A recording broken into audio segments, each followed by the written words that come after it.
When in the course of human events it becomes necessary for one people to dissolve the political bands which have connected them with another, and to assume among the powers of the earth the separate and equal station to which the laws of nature and of nature's God entitle them, a decent respect to the opinions of mankind requires that they should declare the causes which impel them to the separation. We hold these truths to be self-evident, that all men are created equal, that they are endowed by their Creator with certain unalienable rights, that among these are life, liberty, and the pursuit of happiness. Good afternoon, ladies and gentlemen. It is July 4th, 2020. July 4th, 1776 was when that passage was written. That is the opening to our Declaration of Independence. I'm going to talk to you a little bit about our Declaration of Independence today, and I'm going to discuss why our Declaration of Independence is a standalone document and the Constitution reinforces it. The Constitution is not a standalone document, ladies and gentlemen. If it wasn't for the Declaration of Independence, we would have no Constitution. Therefore, the Constitution cannot be a standalone document, yet the Declaration of Independence is. The Declaration of Independence was written to make certain, to let people know we're tired of your oppression. We are going to start a new government. We are going to start a government of the people. We are going to let the people speak for themselves.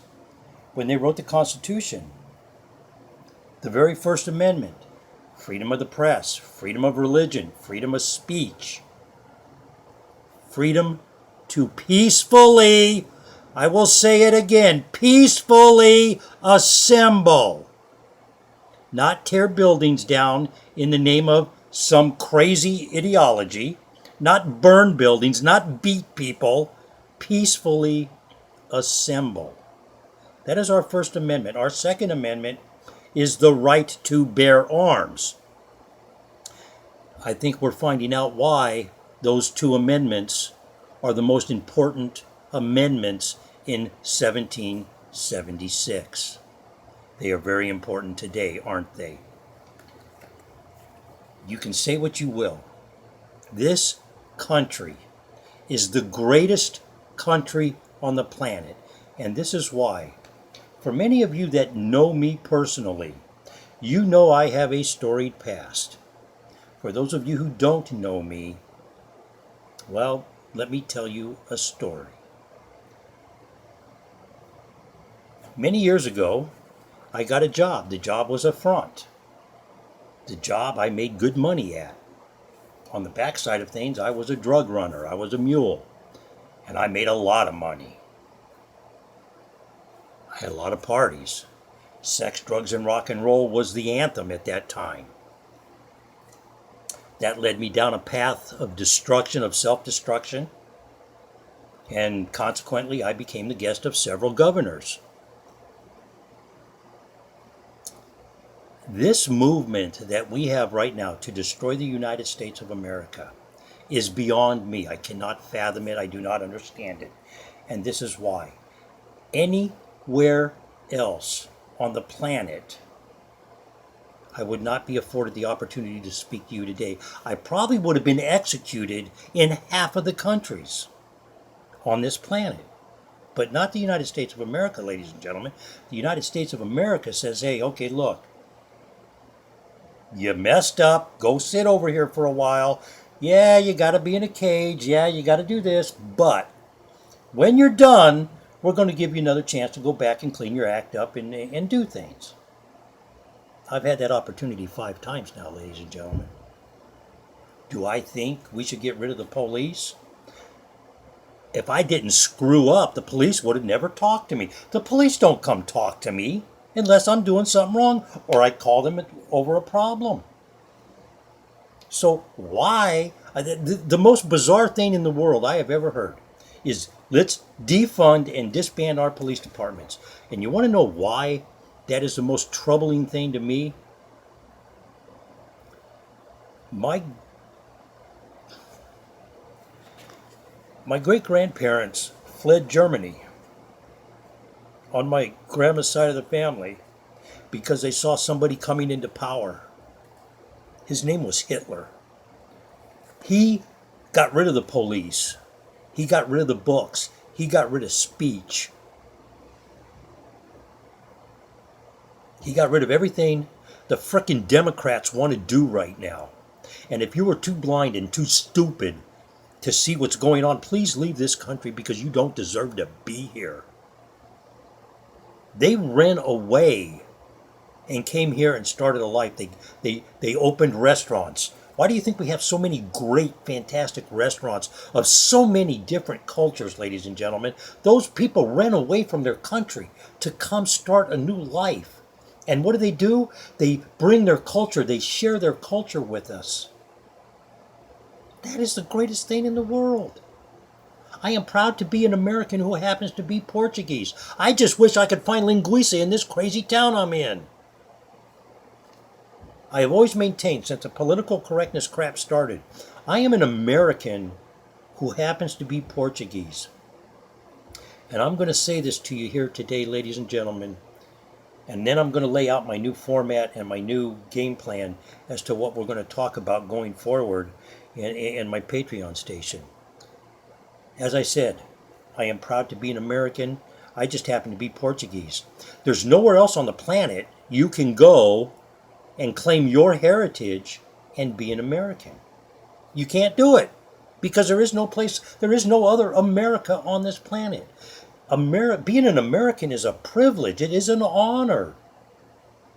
Not some crazy fathom thing. Did our country do some screwy, goofy things? Of course we did. But we got to live with it and we got to learn from it. Did Andrew Jackson lie to the Indians? Yes. Does that mean he needs to be taken off the $20 bill? I don't think so. What he did was wrong, but you don't see us continue to do it. People have learned from that. Abraham Lincoln gave his life up for the Emancipation Proclamation. So we don't even call it that anymore. We call it Juneteenth. I was taught the Emancipation Proclamation. Should June 19th be recognized? I think it should. I really think that date should be recognized as one of the greatest dates in American history.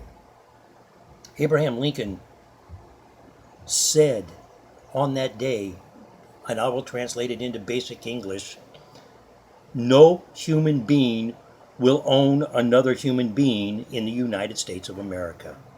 That's basically what the Emancipation Proclamation is about, ladies and gentlemen. And that should be a great day in the history of this country. It wasn't the Republican people that fought to keep slavery in play. I'll let you figure out who the other party was, because there wasn't a lot of political parties back then, were there? Even though it's July 4th, the Sumatra mandolin is delicious today, ladies and gentlemen. Hey, we got the fireworks going on in the background. It's going to be a great afternoon. Barbecues going on everywhere in the neighborhood. Smells terrific right now. The other phrase that disturbs me, and nothing personal against anybody, Black Lives Matter. And let me tell you why. It's not that I have anything against black people, because I don't. I live in right now I live in a predominantly black neighborhood, and my neighbors are great. We talk to each other every day. They respect me. They even ask me for advice. The other day, I was so blown away. And I tipped my hat to this kid's parents. This kid couldn't have been more than 10 or 11 years old, and he came by and he asked me if he could help me in the yard. A little black kid he was. And I told him, I said, I don't have any money to pay you. And he goes, well, I'll help you. I go, this is kind of my job. I said, look, even if I had $10, I'd let you help me for an hour. I said, but I don't have any money to pay you. This young man, and I say young man at 10 or 11, he was going door to door asking people to work. He wasn't going anywhere to ask for a handout. He was going door to door to ask people if he could work for them and earn money. And I kicked myself in the behind for not finding out where this kid was from, where his parents were, so I could go commend his parents for teaching him those American values. People in my neighborhood respect me. They talk to me every day. I walk around and we all talk, and you would not know. If I was a blind person, I wouldn't know the color of their skin because I couldn't see it. That is the kind of relationships that we have. So all this lives matter. When you put a colorful adjective, ladies and gentlemen, in front of lives matter, in front of the word American, you create division. And the divisiveness that is involved in that, where does it come from? Start connecting the dots. And you're going to start seeing a lot of dots connected because a domino just fell. And I'm going to leave it at that. I will not get into that. That is something for the Patreon station. And a lot of this will be the last video that I post on Patreon that I will not have behind the paywall. And the reason for that is if somebody wants to hear what I'm going to say going forward, they're going to have to pay for it because it is going on the YouTube station. Anybody can listen to it. They do paid advertising. They do all kinds of stuff. But on the Patreon station, it's a little different. Well, I get, yeah, if you pay the $3, you're going to get to hear what I say. But for those people that don't like what I say, they can't just listen for free and then make a complaint to YouTube and have my content pulled down. Because I am going to get into some very touchy stuff. Not only will we talk about the Declaration of Independence, the Constitution of the United States. If you know me, you know I am not a religious fanatic. I am not a Bible thumper. But the Constitution, the Declaration of Independence, were written on the premise of Christian philosophical life. God is in everything. And if you don't like it, leave. Go somewhere where they appreciate you beating a woman. They appreciate you kicking animals. They appreciate you abusing children. We don't want to do that in the United States of America, and we don't want that lifestyle here. So get the hell out. Pardon my language. But that's just the way it is. The people of this country that respect our flag, they respect this country, they respect the Declaration of Independence, they respect the Constitution, they respect the office of the president, even if he was a piece of garbage, they still love their country. Nobody did to Barack Obama or Bush or Clinton. As much as they hate him, I have never seen so much vitriol for one man who is actually working for free while everybody else doesn't work and collects a paycheck in Congress in my entire life. And I'll never forget November 23rd, 1963, when I heard my father say, "I will never trust our fucking government again." Pardon my language, ladies and gentlemen, but that's exactly what he said to me that day. And he looked at me and he said, "Son, don't you ever do it either. Don't you ever trust them. You question everything. You question everything.